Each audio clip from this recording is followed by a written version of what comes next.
요한계시록은 주후 90년대 중반에 로마 황제 도미티아누스 박해로 인해 감모섬으로 유배를 가게 된 사도 요한에게 예수 그리스도께서 주신 계시의 말씀입니다. 그중 2장과 3장은 지상교회에 대한 예수님의 말씀이며 오늘 본문 4장과 5장은 천상교회에 대한 예수님의 말씀입니다. 고린도 후서 12장에서 사도 바울은 셋째 하늘, 즉 낙원으로 이끌려가서 말로 표현할 수 없는 말을 들었으니 사람이 가히 이루지 못할 말이로다 라고 고백함으로 천상교회의 모습을 보았으나 그 모습이 어떠한지에 대한 묘사와 설명을 기록하는 것은 사도 바울에게 허락되지 않았음을 알 수 있습니다. 그러나 이제 주님은 사도 요한을 통해 그 모습이 어떠한지를 우리에게 알려주십니다. 요한계시록 4장과 5장에 게시된 천상교회의 모습의 핵심 중 하나는 바로 삼위일체 하나님의 어떠하심과 하신 일에 대한 내 생물과 24장로를 포함한 모든 피조물들의 찬양입니다. 4장과 5장에는 이러한 찬양이 5번 나옵니다. 오늘 저는 여러분들과 이 찬양의 내용을 중심으로 오늘 함께 나누고자 합니다. 먼저 4장 8절을 보시면 내 생물이 찬양을 하고 있는 모습을 볼 수 있습니다. 여기서 내 생물은 하나님 곁에서 수종 들고 있는 특별한 지위를 가진 천사들을 가리킵니다. 그 모습에 대해서는 오늘 본문 4장 6절로부터 8절에 나옵니다. 먼저 첫째 생물은 사자, 둘째 생물은 송아지, 셋째 생물은 인간, 넷째 생물은 독수리와 같습니다. 그리고 이 네 생물은 앞뒤에 눈들이 가득하고 각각 6날개를 가졌는데 그 안과 주위에 눈들이 가득합니다. 이러한 네 생물을 이사야 선지자는 스랍이라고 부르며 에스겔 선지자는 구룹이라고 부릅니다. 이들의 모습 중 사자는 힘을, 소는 동사의 능력을, 인간은 총명을, 독수리는 기민성을 의미하며 다르게는 각각 이 피조물들의 대표를 의미한다고 볼 수 있습니다. 또한 6날개는 그들의 신속함을 의미하며 많은 눈들은 탁월한 지혜와 통찰력을 의미합니다. 이 모든 것은 내 생물이 하나님께 수종들고 하나님의 일을 함에 있어서 능력이 있으며 충성스러우며 총명하며 신속하다는 것을 의미합니다. 그러나 우리가 주목해야 하는 것은 이 네 생물의 모습이 아니라 그들이 찬양하고 있는 찬양의 대상이신 하나님께서 누구시냐는 것입니다. 왜냐하면 이 네 생물의 역할이 바로 보좌에 앉아 계신 하나님을 찬양하고 경배하는 것이기 때문입니다.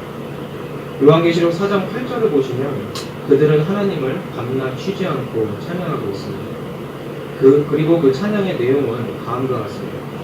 거룩하다 거룩하다 거룩하다 주 하나님 곧 전능하시니요 전에도 계셨고 이제도 계시고 장차 오실 것이다. 이 찬양은 하나님을 세 가지 내용으로 찬양합니다. 먼저 첫 번째로는 거룩하다입니다. 거룩하다는 것은 하나님과 피조물과의 구별을 의미합니다. 하나님께서는 절대적으로 완전하신 분입니다. 그래서 그 어떤 존재와 비교할 수 없이 높고 높으신 분입니다. 그러므로 하나님은 모든 피조물들과 구별되는 위대하신 분입니다. 이에 대해 오늘 보면 4장 2절에서는 하나님께서 보좌에 앉아 계신다고 말씀하며 6절에서는 수정과 같은 유리바다가 하나님의 보좌 앞에 있다는 것으로 표현합니다. 여기서 보좌는 하나님의 궁극적인 능력과 권세를 의미하며 바다는 무한하신 하나님과 유한한 피조물의 격차를 의미합니다. 이는 유한한 피조물이 절대 가다할 수 없는 무한하신 하나님의 높으심으로 인한 격차를 의미하는 것입니다. 그렇다면 하나님은 구체적으로 어떤 분이십니까? 하나님은 스스로 존재하시는 분으로서 그 어떤 곳에도 의존하실 필요가 없으신 독립적인 분입니다. 그리고 하나님은 불변하십니다. 하나님은 더 좋게 변하실 필요가 없는 최고 선이시며 더 나쁘게 변하실 수 없는 완전하신 분입니다. 또한 하나님은 무한하신 분입니다. 하나님께서 무한하시다는 것은 그분이 절대적으로 완전하시다는 것을 의미합니다. 또한 하나님의 무한하심은 시간적으로는 영원하시고 공간적으로는 현재하시다는 것으로서 하나님께서는 그 어떠한 제한도 없으신 분이기 때문에 시간과 공간을 초월할 뿐만 아니라 동시에 시간과 공간에 충만하셔서 시간과 공간을 지탱하시는 분입니다. 그러므로 시간과 공간은 하나님이 없으면 무너지고 있습니다. 또한 하나님은 유일한 신으로서 한 분이시며 많은 것이 혼합되어 이루어진 분이 아닌 구분될 수 없는 본질과 속성이 하나이신 분입니다. 그러므로 하나님은 지적으로도 도덕적으로도 능력으로도 무한하고 절대적인 분입니다. 그래서 하나님은 전지하시며 전능하십니다. 지식과 지혜에 있어서 한계가 없으시며 능력 또한 마찬가지입니다. 또한 그분은 무한히 선하시고 무한히 거룩하시며 무한히 의로우시기 때문에 선, 거룩, 의 그 자체이시고 그래서 그것의 근원이시며 기준이십니다. 그러므로 하나님은 절대적으로 복된 분으로서 피조물에게 필요한 모든 것이 하나님 안에만 있습니다. 모든 피조물은 하나님 안에서만 안식을 누릴 수 있습니다.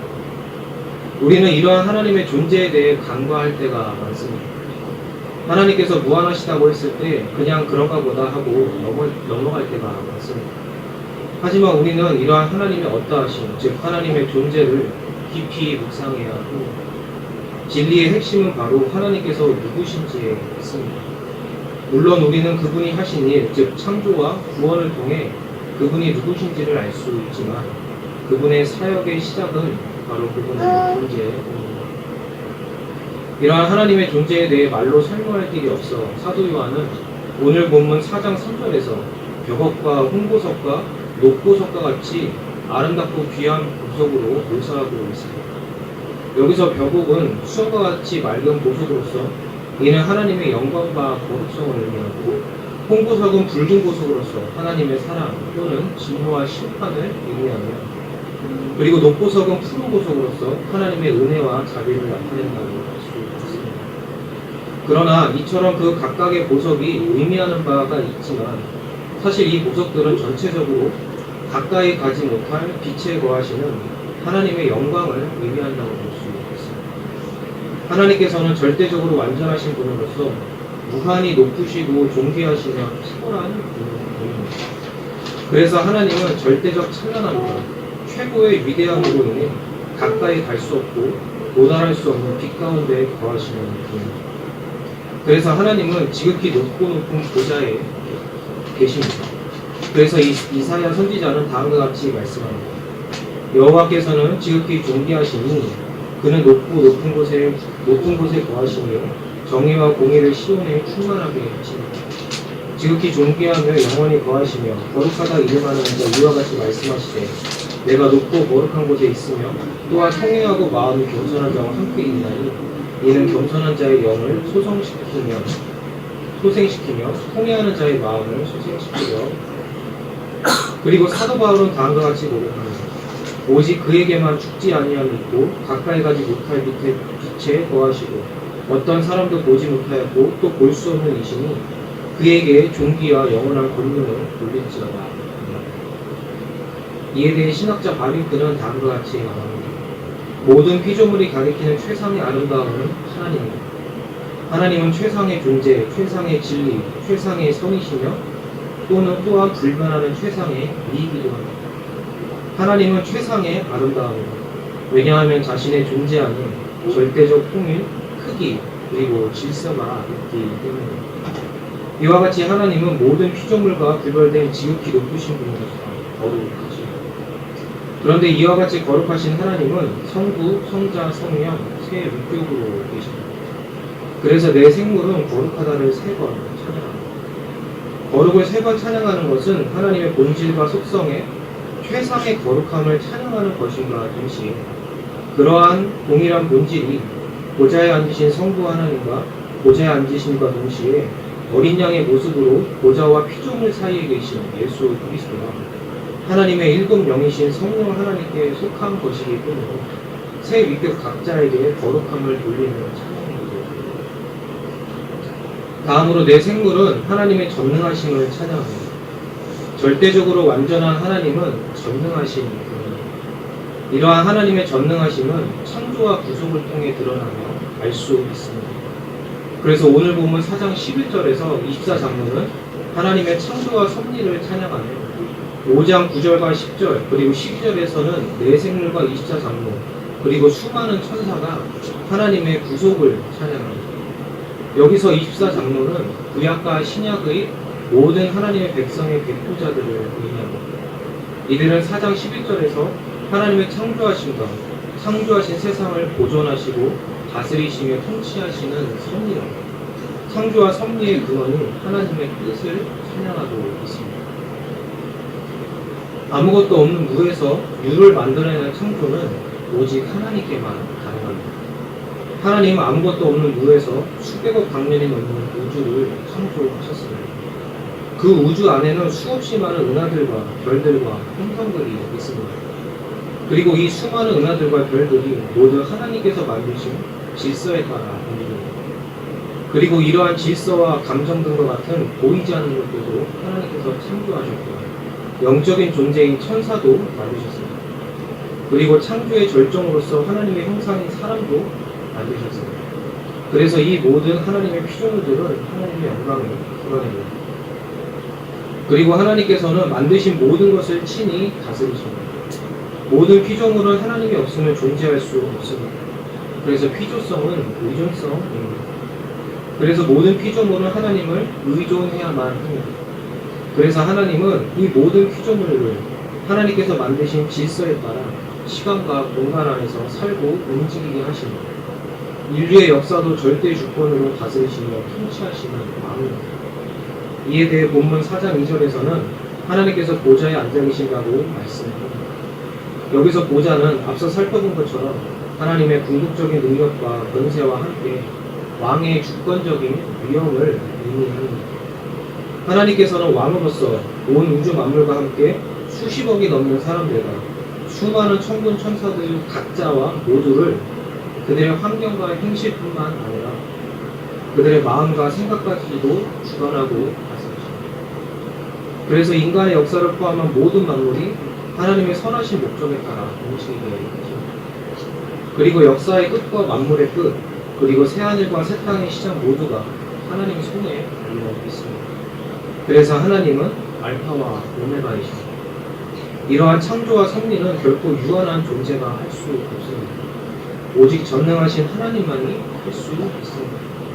그래서 내 생물은 이러한 하나님의 전능하심을 찬양하고 있는 것입니다. 이러한 창조와 섭리는 하나님의 뜻으로부터 시작됩니다.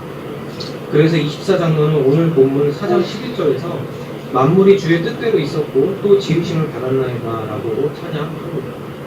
그렇다면 온 우주 만물과 사람을 창조하신 하나님의 뜻은 무엇입니까? 그것은 성자 하나님과 말씀과 온 우주 만물을 통해 자신의 무한하고 선하며 아름다우신 영광을 나타내면서 하나님의 형상인 사람으로 하여금 하나님께 감동하고 하나님을 사랑하여 하나님께 마음을 다한 전 인격적인 순종을 드리고 하나님께 영광을 돌리게 하시려는 것이었습니다. 이러한 하나님의 뜻은 율법에 기록되어 있으며 이 뜻에 순종하면 사람에게 하나님의 자녀됨이라는 영생의 선물을 주시고자 하셨습니다. 그러나 첫사람 아담의 타락으로 인해 영생을 받을 수 있는 길이 막혔고 인간은 이제 하나님과 원수가 되어 하나님의 진노와 심판의 대상으로서 영원한 형벌을 받기에 합당한 자가 되었습니다. 죄에 대한 하나님의 진노와 심판에 대해 오늘 보면 4장 5절에서는 보좌로부터 번개와 음성과 우레소리가 난다는 것으로 표현합니다. 그런데 하나님은 이러한 인간의 비참한 상태를 오히려 긍휼히 여기시고 그들을 사랑하셔서 하나님의 백성을 구원할 계획을 세우셨습니다. 그래서 성부, 성자, 성령 하나님은 창조 전에 우리 구원을 위한 계획을 함께 세우셨고 그것을 역사 가운데 실현해 나가셨습니다. 이것을 우리는 오늘 본문 5장 1절로부터 볼 수 있습니다.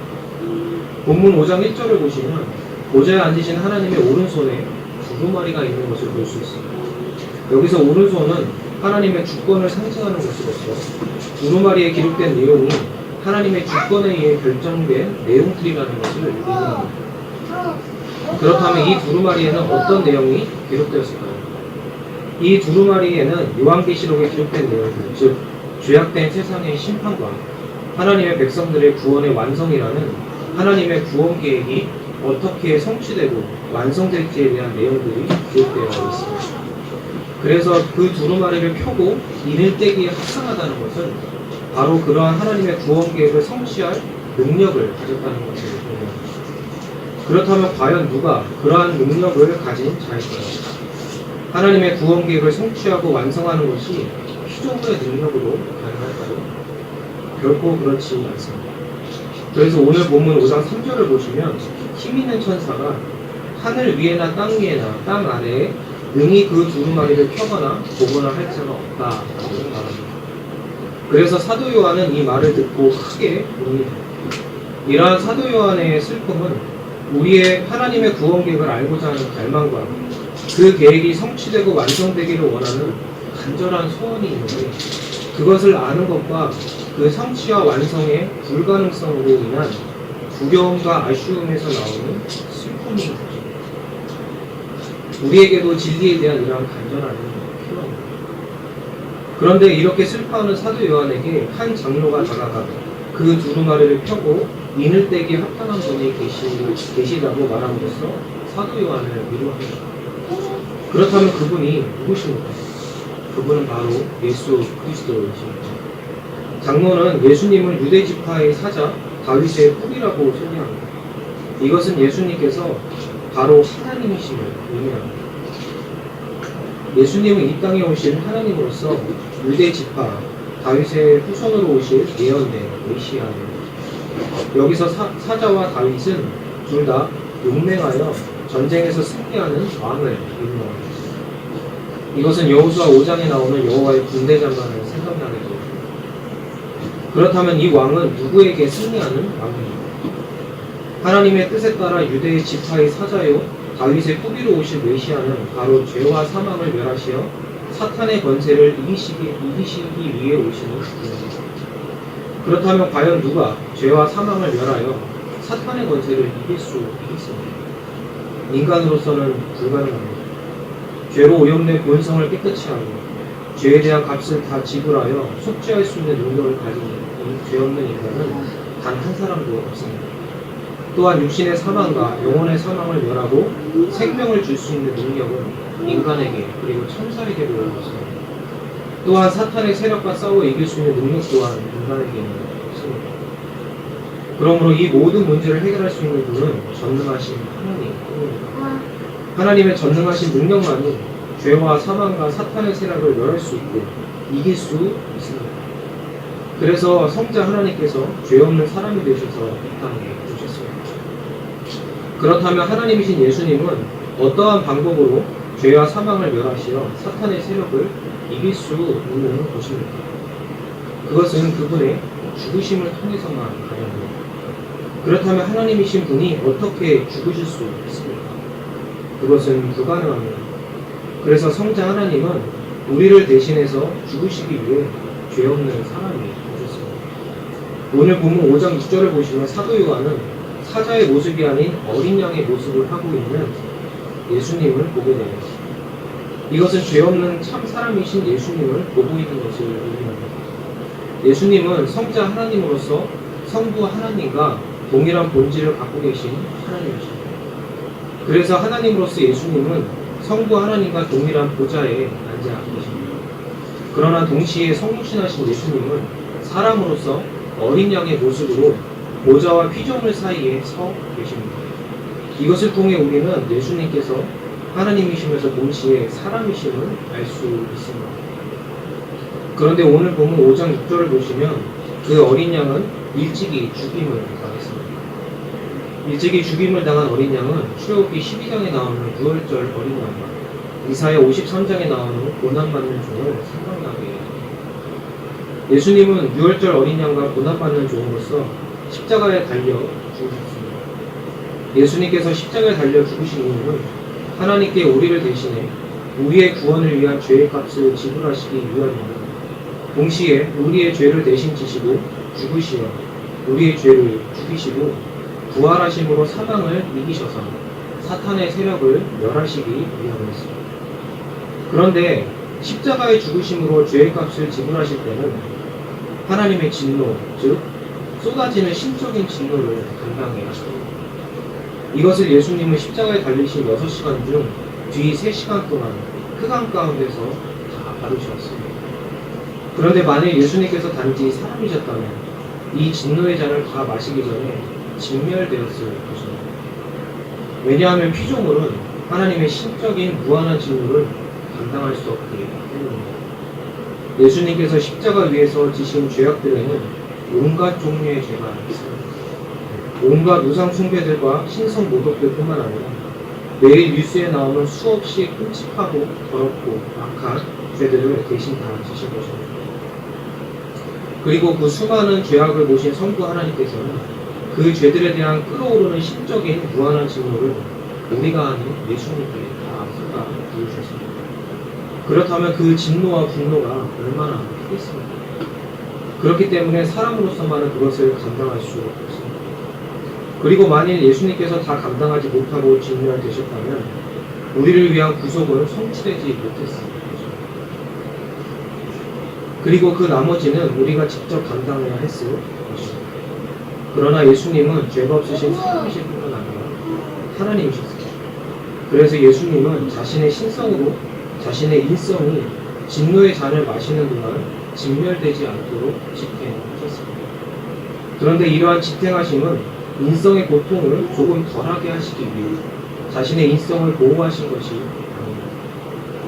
오히려 하나님 아버지께 자신의 인성을 완전히 내어드리시며 우리가 받아야 할 그 진노를 다 쏟아부으시도록 하게 하시기 위해 지탱하시는 것입니다. 그리하여 우리는 단 하나의 진노도 단 하나의 형벌도 받지 않게 되었습니다. 이와 같이 주님의 십자가 사역은 그분의 전능하신 능력이 아니고서는 성취될 수 없었습니다. 이에 대해 웨스트민스터 대요리 문답 38번에서는 중보자가 반드시 하나님이어야 했던 이유에 대해 그가 하나님의 무한하신 진노와 사망 권세 하에서 인성을 유지하고 무너져 내리지 않게 하기 위해서라고 말합니다. 또한 이러한 죽으심을 위해 예수님은 일평생 자신을 정결하게 하시어 흠없는 어린 양으로 준비하셔야 했고 우리의 의를 위해 하나님의 율법에 온전히 순종하셔야 했습니다. 우리의 구원을 위해서는 우리 대신 죄값을 지불하기 위해 죽어야 하는 것과 우리가 할 수 없는 율법에 대한 순종을 해야 하는 것 둘 다 필요하기 때문입니다. 그런데 이것 또한 사람으로서만은 불가능합니다. 물론 죄가 없는 사람은 하나님의 법에 순종할 수 있습니다. 그런데 지금은 타락전 아담의 상황과는 다릅니다. 타락 후 이 세상은 죄와 악으로 가득 찬 곳이 되었습니다. 그러한 세상 한가운데 예수님께서 오신 것입니다. 그러므로 예수님의 삶은 참으로 어려웠을 것입니다. 그분의 주변의 모든 사람들은 다 죄인이었고 모든 문화가 죄에 물들어 있었으며 모든 생활 방식이 다 죄로 오염되었습니다. 그러므로 예수님 주변의 모든 것이 죄를 짓도록 유혹하고 죄를 부추겼을 것입니다. 그러므로 이러한 세상 속에 살아갈 때 단 하나의 죄도 짓지 않고 모든 죄를 피해 오직 선하고 거룩하고 의로운 삶을 산다는 것은 피조물로서만은 불가능합니다. 단지 사람이라면 수많은 죄의 유혹들을 이겨내기가 어려웠을 것이며 부지 중에라도 죄를 지었을 것입니다. 그런데 예수님은 죄가 없는 사람이셨을 뿐만 아니라 전능하신 하나님이셨습니다. 그래서 자신의 신성으로서 자신의 인성을 성령으로 충만하게 하셨고 죄로 인해 구속의 성취가 실패로 들어가지 않도록 자신의 인성을 지키셨습니다. 그래서 예수님은 이 땅에서 단 하나의 죄도 짓지 않으셨을 뿐만 아니라 오히려 죄인들을 훈계하시고 바른 길로 인도하셨으며 첫사람 아담이 풍족한 상태에서 실패하였던 사탄의 시험을 마태복음 4장에서 예수님은 극도로 열악한 환경 가운데서도 이기셨습니다. 이와 같이 십자가에 죽으셔서 죄를 멸하시고 전능하신 능력으로 부활하시어 사망 권세를 이기심으로 사탄의 세력을 멸하신 주님은 이제 승천하시어 하나님 보좌 우편에 앉아 계십니다. 하나님께서는 이토록 선하고 거룩하고 의로운 사역을 하신 예수 그리스도를 지극히 높이시는 것입니다.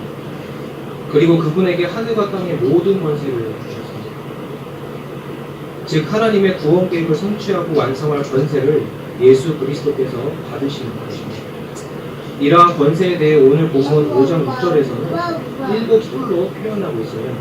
5장 7절에서는 그 어린 양이 나와서 보좌에 앉으신 이의 오른손에서 두루마리를 취하시니라 라고 말씀하는 5장 9절에서는 두루마리를 가지시고 그 인공을 떼기에 합당하시도다 라고 말씀합니다. 이제 주님은 받으신 권세로 자신의 영이신 성령을 통해 자기 자신을 자신의 백성들에게 주십니다. 그래서 오늘 본문 5장 6절에서는 어린 양에게 일곱 뿔과 함께 일곱 눈, 즉 하나님의 일곱 영이신 성령이 있다고 말씀하셨습니다. 주님은 구속을 성취하심으로 성부 하나님으로부터 성취하신 구속을 하나님의 백성들에게 적용하실 수 있는 권세를 주셨습니다. 이 일은 그리스도의 영이신 성령을 통해 이루어집니다. 그래서 주님은 왕으로 제의하시어 이제 오순절 성령 강림을 시작으로 이 적용의 역사를 본격적으로 시작하십니다. 이 또한 주님이 전능하신 하나님이 아니면 이루어질 수 없습니다. 왜냐하면 성령 하나님은 성부 하나님과 성자 하나님에게서 나오시는 분이기 때문입니다. 성부와 성자는 성령을 우리에게 보내주십니다. 그래서 예수님은 성령을 우리에게 보내주셔서 이 땅에서 다 이루신 자신의 의를 우리 것 삼아 주십니다. 그런데 이 또한 예수님이 하나님이시기 때문에 가능합니다. 하나님의 심판대 앞에서 자신의 의를 우리의 의 삼아 주셔서 우리의 죄를 용서하시고 의인이라고 선포하실 수 있는 권세 역시 하나님에게만 있습니다. 지금까지 살펴본 주님의 이러한 사역에 대해 내 생물과 24장로들은 오늘 본문 5장 9절에서 다음과 같이 찬양합니다. 일찍이 죽임을 당하사 각 족속과 방언과 백성과 나라 가운데에서 사람들을 피로 사서 하나님께 드리시고 이제 주님은 자신이 지불하신 값으로 우리를 사셔서 우리를 하나님 아버지께 드리셨습니다. 즉 하나님의 자녀 삼으신 것입니다. 또한 이 드리심은 재림 후에 이루어진 일을 의미하기도 합니다. 예수님은 자신의 권세와 공로로 자신 안에서 모든 피조물이 통일되게 하셔서 영화롭게 하신 후 마지막 날 재림의 때에 아버지의 것을 아버지에게 다시 드리실 것입니다. 이것이 하나님께 영광을 올려드리는 최고의 방법입니다. 그러므로 우리가 하나님께 영광을 돌리는 것은 바로 이러한 그리스도의 사역에 동참하는 것입니다. 믿음으로 동참하는 것입니다. 지금까지 살펴본 주님의 이 모든 위대한 사역은 주님께서 죄 없으신 사람이실 뿐만 아니라 전능하신 하나님이시기 때문에 가능합니다. 그러므로 오늘 본문 4장 8절에서 내 생물은 이러한 하나님의 전능하심을 찬양합니다. 이제 이 내 생물은 오늘 본문 4장 8절에서 하나님의 영원하심을 찬양합니다. 전에도 계셨고 이제도 계시고 장차 오실 이시다. 이 찬양 안에는 하나님의 영원하심 뿐만 아니라 우리와 영원히 함께 하시는 임마누엘 하나님에 대한 의미도 담겨 있습니다. 예수님은 성령을 통해 자기 자신을 우리에게 주심으로 우리와 연합하셔서 우리의 신랑과 머리로서 우리와 영원히 함께 하시는 자신의 의를 영원히 우리 것 삼아주시는 임마누엘 하나님이십니다. 그렇기 때문에 그분의 의가 영원히 우리 것 되어 우리의 구원을 실패할 수 없고 중간에 그 구원으로부터 이탈할 수도 없습니다. 그리고 예수님께서 영원히 우리와 함께 하시기 때문에 우리는 하나님의 자녀로서 새하늘과 새 땅에서 삼위일체 하나님과 영원히 함께하는 가운데 제사장과 왕으로서 하나님을 찬양하며 만물을 다스릴 수 있는 특권을 누리며 살 수 있습니다. 그래서 내 생물과 24장로는 오늘 본문 5장 10절에서 다음과 같이 찬양합니다.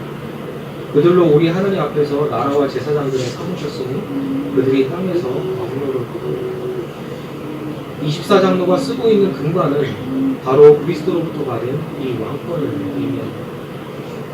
이제 창조의 중보자이시고 구원의 창시자이시며 임마누엘 하나님이신 예수님에 대해 수많은 천사들은 오늘 본문 5장 12절에서 다음과 같이 찬양합니다.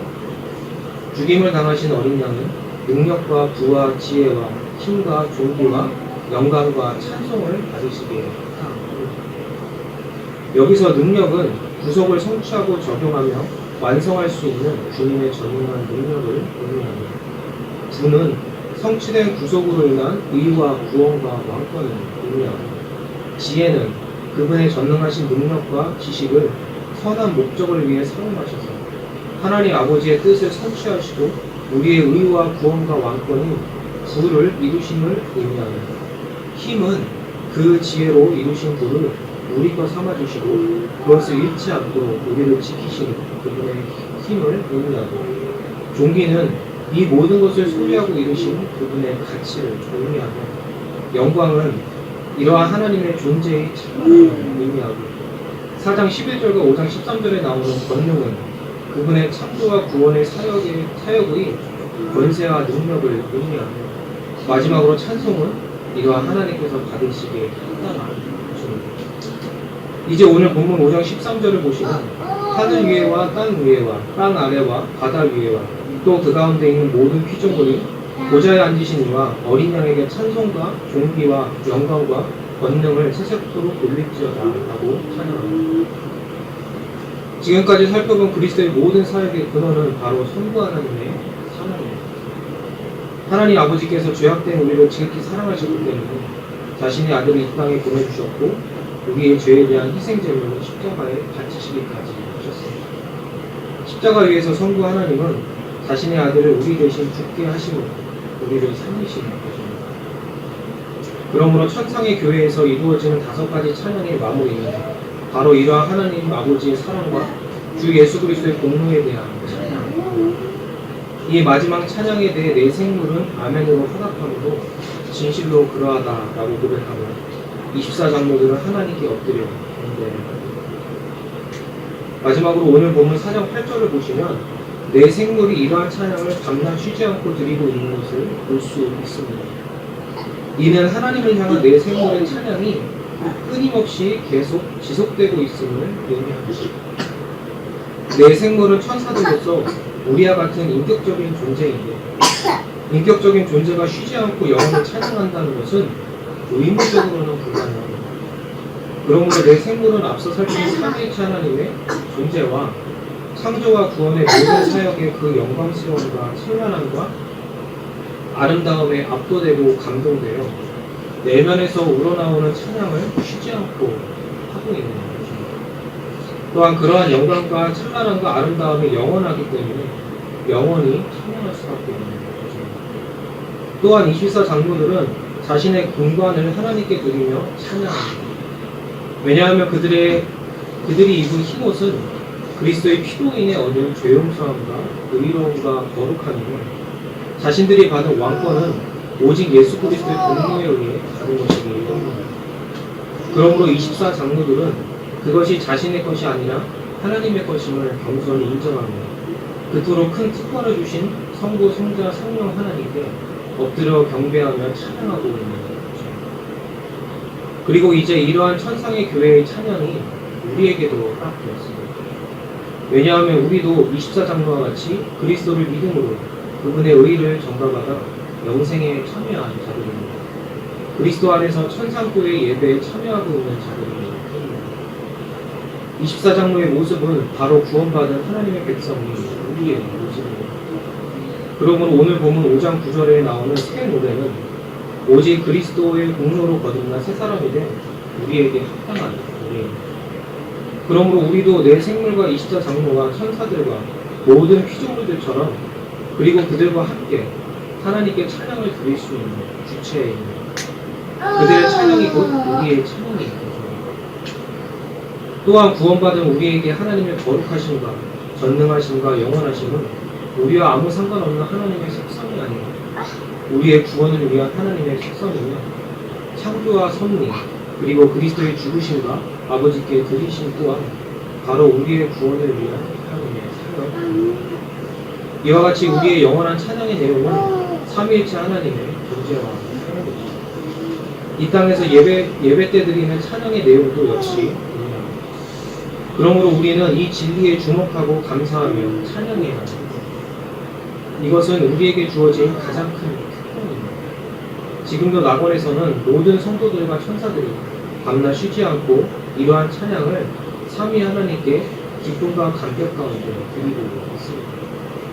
그렇다면 우리는 어떻습니까? 우리는 교회와 삶 가운데서 하나님께 이와 같은 찬양을 드릴 수 있는 특권을 온전히 누리고 있습니다.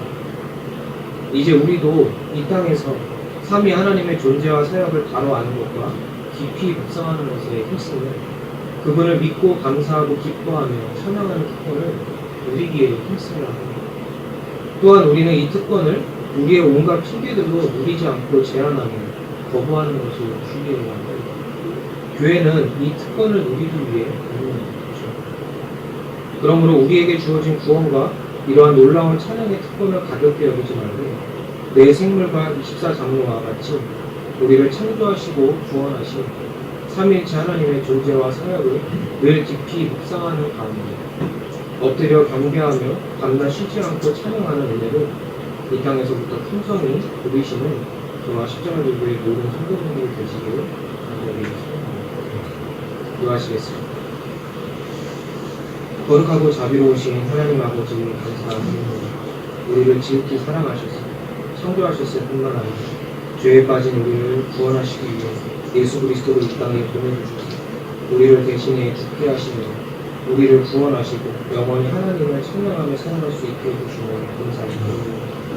우리에게 주신 하나님을 향한 찬양의 놀라운 특권을 이 땅에서부터 풍성히 누리며 그것이 얼마나 기쁘고 감사한 것인지를 삶 가운데 깊이 맛보아하는 저희가 되게 하여 주옵소서. 거룩하신 주 예수 그리스도의 이름으로 기도드립니다. 아멘.